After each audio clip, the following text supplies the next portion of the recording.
Hiram, Raja Tirus, mengutus pegawai-pegawainya kepada Salomo, karena didengarnya bahwa Salomo telah diurapi menjadi raja menggantikan ayahnya. Sebab Hiram senantiasa bersahabat dengan Daud. Lalu Salomo mengutus orang kepada Hiram dengan pesan, "Engkau tahu bahwa Daud ayahku tidak dapat mendirikan sebuah rumah bagi nama Tuhan Allahnya, oleh karena musuh-musuhnya memerangi dia dari segala jurusan, sampai Tuhan menyerahkan mereka ke bawah telapak kakinya. Tetapi sekarang Tuhan Allahku telah mengaruniakan keamanan kepadaku di mana-mana. Tidak ada lagi lawan dan tidak ada lagi malapetaka menimpa. Dan ketahuilah, aku berpikir-pikir hendak mendirikan sebuah rumah bagi nama Tuhan Allahku, seperti yang dijanjikan Tuhan kepada Daud ayahku demikian. Anakmu yang hendak kududukan nanti di atas tahtamu menggantikan engkau, dialah yang akan mendirikan rumah itu bagi namaku.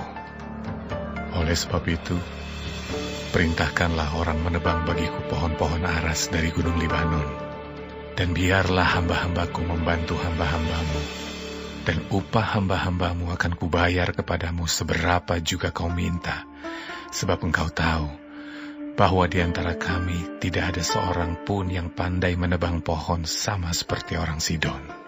Maka segera sesudah Hiram mendengar pesan dari Salomo itu, ia sangat bersukacita serta berkata, "Terpujilah Tuhan pada hari ini, karena ia telah memberikan kepada Daud seorang anak yang bijaksana untuk mengepalai bangsa yang besar ini."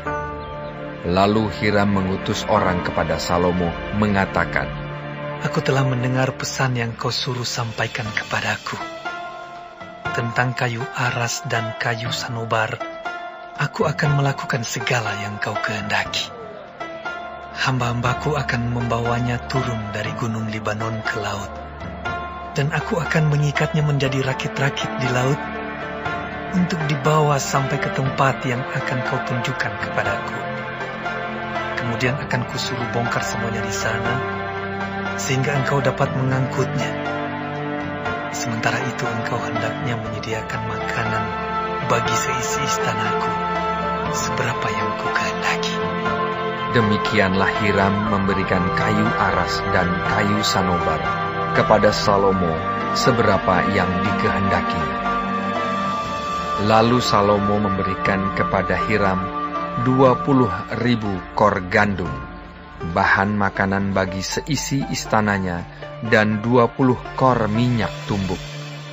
Demikianlah diberikan Salomo kepada Hiram tahun demi tahun. Dan Tuhan memberikan hikmat kepada Salomo seperti yang dijanjikannya kepadanya. Maka damai pun ada antara Hiram dan Salomo. Lalu mereka berdua mengadakan perjanjian. Raja Salomo mengerahkan orang Rodi dari antara seluruh Israel.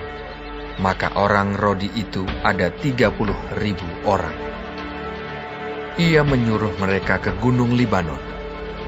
10.000 orang dalam sebulan berganti-ganti. Selama sebulan mereka ada di Libanon, selama 2 bulan di rumah.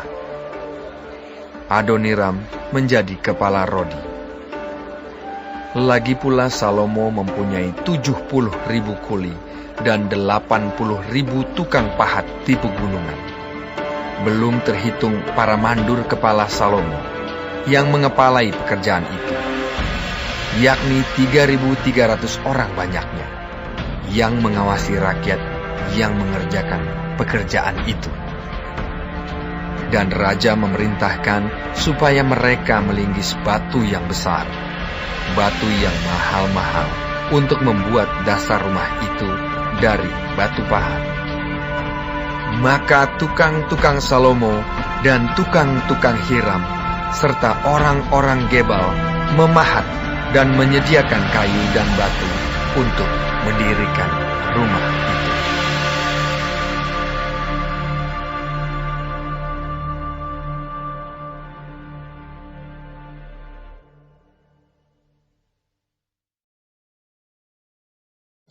Shalom semua jemaat Tuhan. Kembali kita di dalam pendalaman Alkitab Clear Sight.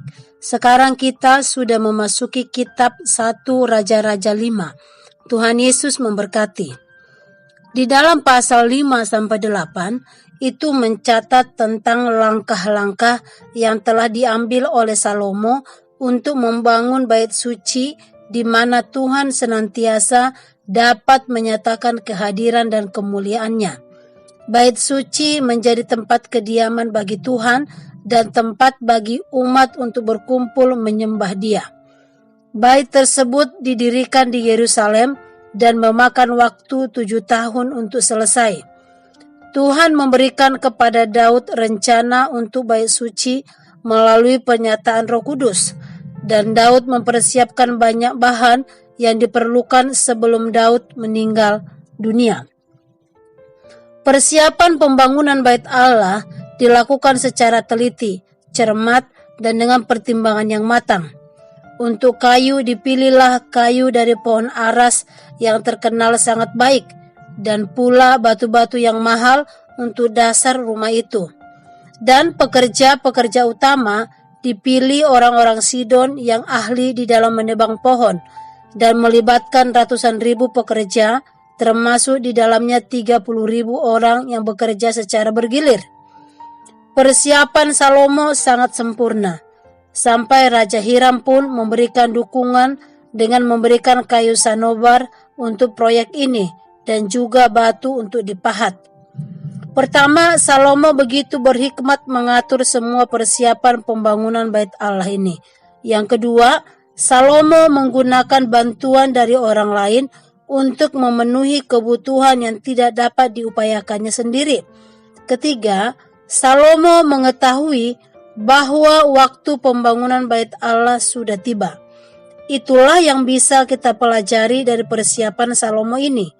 Persiapan secara tepat sangat diperlukan untuk pembangunan bait Allah ini.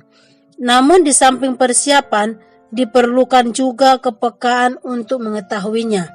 Kita juga perlu kepekaan di dalam melihat waktunya Tuhan.